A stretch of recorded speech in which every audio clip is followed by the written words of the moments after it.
Hello everyone, कैसे हैं आप लोग। उम्मीद करता हूँ सब अच्छे होंगे और आपकी जो स्टडी है वो बेहतर चल रही होगी। बेहतर से बेहतर करने की कोशिश करें, क्योंकि हर एक बंदा, हर एक स्टूडेंट जब कंपटीशन में बैठता है तो फुल प्रिपेयर्ड होकर ही बैठता है और वो आगे प्रिपेयर्ड इसलिए करता है ताकि वो आगे उसको मेडिकल कॉलेज मिल जाए। यानी कि मंजिल को पाने के लिए ही सब जाते हैं, लेकिन मंजिल किनको मिलती है?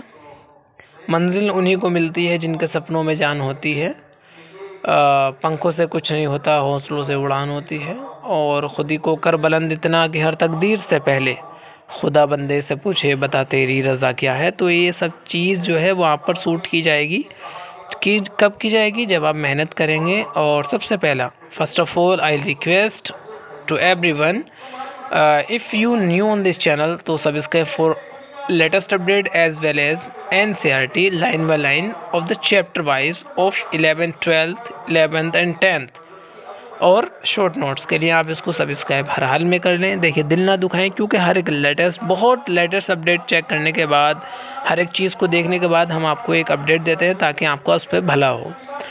जैसा कि मैंने हर एक काउंसलिंग का आपको अपडेट दिया था, तो इसी के साथ साथ मैं आज फिर जो हमारे राष्ट्रपति हैं उनका निर्णय और गवर्नमेंट का जो निर्णय आया है वो क्या है उस पर ऊपर बात करेंगे। मेडिकल कॉलेज में बढ़ेंगी इतनी 1000 सीटें, जाने क्यों राज्य को होगा सबसे बड़ा फायदा। तो वित्त मंत्री निर्मला सीतारमण ने देश के लिए आम बजट 2025 पेश किया है। इस बजट में वित्त मंत्री ने मेडिकल कॉलेजों की सीटों को बढ़ाने का भी घोषणा की है। जानिए किन राज्यों में इन छात्रों को फायदा होगा। तो जो हमारी निर्मला देवी हैं, उन्होंने 2025 का जो बजट है वो बनाया। उस बजट के हिसाब से ही उन्होंने ये भी घोषणा की है कि हमारे जो कॉलेजेस हैं, मेडिकल कॉलेजेस, वो किन किन राज्यों में खोले जाएंगे। जैसे कि आपको मैं अपडेट दिखा भी रहा हूँ और आपको बहुत पहले से दे भी रहा हूँ। तो देखिए, अभी भी आप अगर मैच्योर हैं, अगर आपको समझदार अपने आप को बनाना है और आप बन चुके हैं, मैं उम्मीद और भरोसे के साथ इसलिए आपसे बार बार कहता हूं।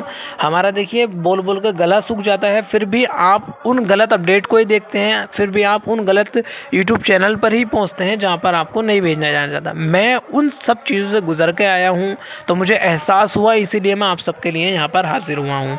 मैं भी ये सोचता हूँ कि आप उन परेशानियों में ना जाएं जिन परेशानियों से हम गुजर के आए हैं। मेरा अभी सेकेंड ईयर शुरू हो गया है, तो आप सब भी वहाँ पर पहुँचेंगे, हर हाल में पहुँचेंगे। तो मैं आपसे इसलिए रिक्वेस्ट करता हूँ कि आप इस चैनल से जुड़ जाएंगे तो मैं पूरी तरह से कोशिश करता रहूँगा। कोई भी प्रॉब्लम, बहुत बच्चों ने मुझसे काउंसलिंग के बारे में भी पूछा, मैंने उनको पर्सनली मैसेज भी किए, टेलीग्राम पर उनसे बात की है और कॉल पर भी बच्चों से बात हुई है। तो कोई ऐसी प्रॉब्लम वाली बात नहीं है। तो जो हमारी वित्त मंत्री हैं, तो उन्होंने 2025 का जो है बजट पास किया है। उस बजट को देते हुए उन्होंने घोषणा की है कि इन राज्यों में मेडिकल कॉलेज खुलने की आवश्यकता है। तो कुछ ऐसे मेडिकल कॉलेजेस हैं जहां पर 200 सीट्स जाएंगी, कुछ ऐसे मेडिकल कॉलेज होंगे जहां पर 150 जाएंगी, कुछ ऐसे मेडिकल कॉलेज होंगे जहां पर 100 सीट्स में काम चल जाएगा। लेकिन अभी कुछ ऐसे मेडिकल कॉलेज जो 2024 में खुले थे, वहाँ पर सिर्फ 50-50 सीट्स हुई थी। तो वहाँ पर भी हमारे 100 या 150 सीट्स होने का उन्होंने दावा किया है। तो कुछ ऐसे नए मेडिकल कॉलेज खोले जाएंगे, किन किन राज्यों में खोले जाएंगे, कहाँ कहाँ पर खोले जाएंगे, ये सब चीज़ मैं आपको बताऊंगा। पॉसिबल हुआ तो इस वीडियो में बताऊंगा, वरना नेक्स्ट जो वीडियो आएगी मैं उसमें आपको पूरा फ्लो चार्ट बना कर दूंगा। उसमें कितनी सीट्स कहाँ पर बढ़ने वाली हैं और कौन से राज्य में, किस राज्य में आपको कॉलेज मिलेगा। तो वो जो वीडियो होगी आपके लिए बहुत ज़्यादा इंपॉर्टेंट होगी, उसको आप ज़रूर देखें। तो जैसे कि अपडेट में लिखा हुआ भी है, वित्त मंत्री निर्मला सीतारमण आज यानी 1 फरवरी को संसद में आज बजट की घोषणा कर रही हैं। निर्मला सीतारमण ने बजट छात्रों के लिए सबसे बड़े ऐलान किया है। इस दौरान उन्होंने बताया IIT में 6500 सीटें बढ़ाई जाएंगी और 3 AI सेंटर खोले जाएंगे। इसके अलावा उन्होंने मेडिकल क्षेत्र के छात्रों के लिए सीट बढ़ाने की घोषणा की है। वित्त मंत्री ने कहा कि 5 से 10 साल के अंदर इसके अलावा AI शिक्षा के लिए 500 करोड़ का बजट है। यानी कि इनके अलावा भी AI के लिए 500 करोड़ का बजट उन्होंने पास किया है।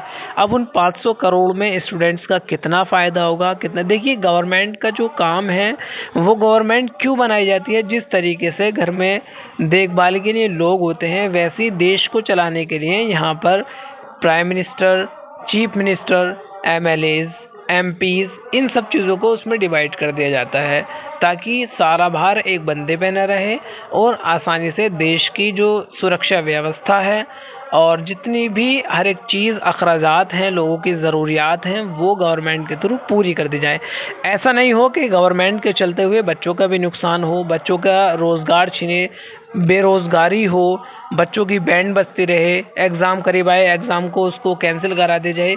ये सब नहीं होना चाहिए। इससे बच्चों का जो मनोबल है वो डूबता है। इससे जो है बच्चों का जो तरीका है एग्ज़ाम का प्रिपेयर करने का वो कम हो जाता है। उन्हें लगता है कि एग्ज़ाम की प्रिपरेशन करें और लास्ट टाइम पे जो हमारा एग्ज़ाम है वो हमारे फॉर्म फिल कराने के बाद भी उसको कैंसिल कर दिया जाता है।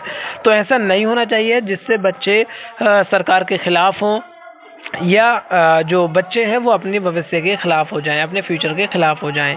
तो इससे सिर्फ ये फ़ायदा होगा अगर सरकार बच्चों के बारे में सोचेगी तो स्टूडेंट्स को किसी सरकार से कोई लालच नहीं होता। स्टूडेंट अपने भले के लिए, अपने फ्यूचर के लिए, अपने औलाद के फ्यूचर के लिए, अपनी नेक्स्ट जनरेशन के लिए अच्छा सोचेगी और अच्छा जब सोचेगी जब गवर्नमेंट उनके लिए सोचेगी। तो हर देश में मेडिकल की पढ़ाई को लेकर हमेशा मारामारी रहती है। इसकी बड़ी वजह सरकारी मेडिकल कॉलेजों में सीट की कमी है। वहीं प्राइवेट में अगर कोई स्टूडेंट मेडिकल की पढ़ाई करता है तो करोड़ों रुपए खर्च हो जाते हैं। लेकिन वित्त मंत्री निर्मला सीतारमण ने मेडिकल छात्रों को बड़ी राहत दी। उन्होंने आगामी 5 से 10 सालों में सीट बढ़ाने को कहा है कि जैसे कि गवर्नमेंट जो हमारे प्राइम मिनिस्टर हैं श्री नरेंद्र मोदी जी ने भी 15 अगस्त में अपने भाषण में कहा था कि आने वाले 10 साल में 75,000 सीट्स बढ़ेंगी। तो उनकी बातों पर देखिए मैं ये नहीं कहूँगा कि वो झूठ बोलते हैं, जो मुझे नहीं पता, लेकिन उनकी बातों पर जो है कम विश्वास किया था। लेकिन जब संसद में जब कोई बात की जाती है तो उस पर हो जाता है कि कम से कम 50 या 60% चांसेस वो पूरे होने के हो जाते हैं। तो मैं आपसे बार बार रिक्वेस्ट करता हूँ कि इस चैनल से जुड़ जाएं। कम से कम इस चैनल पर 80% सब्सक्राइब मिलने चाहिए। देखिए मैं इसलिए कह रहा हूँ ताकि आप कहीं और ना बैठ के और गलत रास्ते पे ना पहुँच जाएं। तो और भी बहुत सारी बहुत ज़्यादा खबरें हैं, मैं आपको बार बार उसमें डालता रहूँगा, अपडेट करता रहूँगा। तो इस चैनल से जुड़ जाएं। मिलते हैं नेक्स्ट वीडियो में। Bye bye, take.